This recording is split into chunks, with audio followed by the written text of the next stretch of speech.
Indonesia merupakan salah satu negara populer dan dikagumi di dunia internasional karena memiliki wilayah yang strategis dengan berbagai keunikan yang tidak dimiliki oleh negara lain. Indonesia adalah negara kepulauan terbesar dunia yang memiliki lebih dari 17.000 pulau. Indonesia merupakan negara di Asia Tenggara yang dilintasi oleh Khatulistiwa dan berada di antara daratan benua Asia dan Australia, serta antara Samudra Pasifik dan Samudra Hindia. Indonesia sering disebut dengan nama Nusantara. Jumlah penduduk Indonesia mencapai lebih dari 270 juta jiwa dan termasuk berpenduduk terbesar keempat di dunia. Keragaman Indonesia terlihat dari Sabang hingga Merauke. Indonesia terdiri dari berbagai suku bangsa, bahasa, dan agama.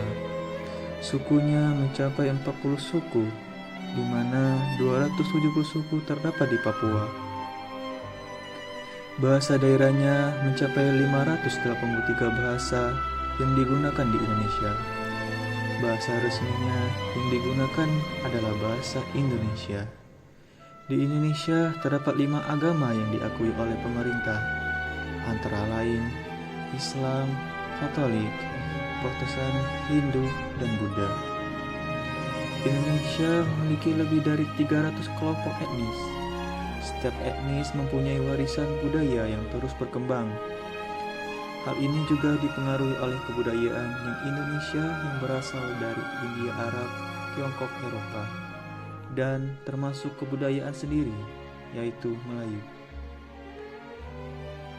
Semboyan nasional Indonesia, Bhinneka Tunggal Ika, berbeda-beda namun tetap satu jua, yang bermakna artinya keberagaman sosial budaya yang membentuk satu kesatuan.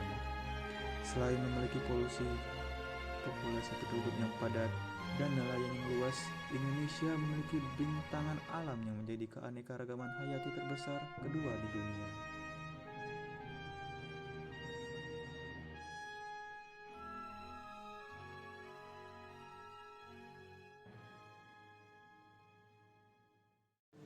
Kelemahan di Indonesia. Pembangunan yang tidak merata terjadi di beberapa pulau Indonesia, di mana kurangnya sarana dan prasarana yang memadai di daerah tersebut.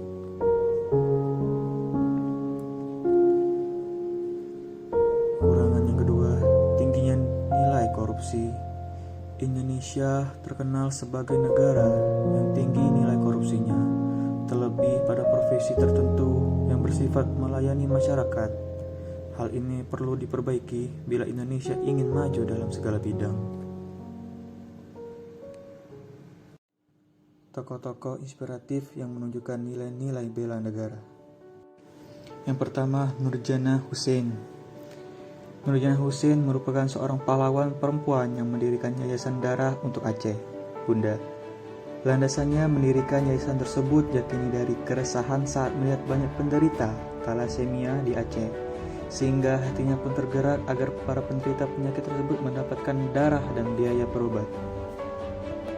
Tokoh inspiratif berikutnya yaitu Elena Husnul Rahmawati. Sosok Elena Husnul Rahmawati dari Nusa Tenggara Barat yang berjuang mengalirkan air bersih ke seluruh desa di Lombok Timur. Ini ia lakukan karena selalu melihat warga Lombok Timur yang mengantre bahkan berjalan berhari-hari untuk mendapatkan air bersih. Oleh karena itu, Elena pun berinisiasi Yayasan Masyarakat Peduli untuk memasang pipa air ke seluruh desa di sana. Tokoh inspiratif selanjutnya di Sulawesi Tenggara ada pahlawan pendidikan bagi para anak-anak berkebutuhan khusus serta yang berada di jalanan. Ia adalah Jemima Tanjung Nyasari.